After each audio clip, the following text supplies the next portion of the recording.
விருதுநகர் மாவட்டம் ஸ்ரீவில்லிபுத்தூர் அருகே அடிப்படை வசதிகள் செய்து தரக்கோரி 150க்கும் மேற்பட்டோர் காலி குடங்களுடன் சாலை மறியல் போராட்டத்தில் ஈடுபட்டனர்.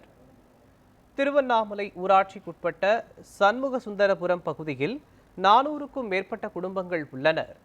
கிராமத்தில் குடிநீர் வசதி, வாறுகால் வசதி உள்ளிட்டவைகள் ஊராட்சி நிர்வாகம் செய்து தரவில்லை எனவும் பலமுறை மனு அளித்தும் எந்த நடவடிக்கையும் எடுக்கப்படவில்லை என கிராம மக்கள் குற்றம் சாட்டுகின்றனர்.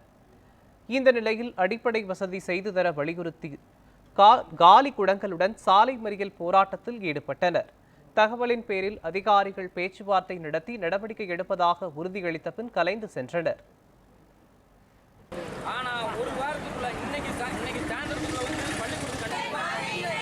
பள்ளிக்கு பாதை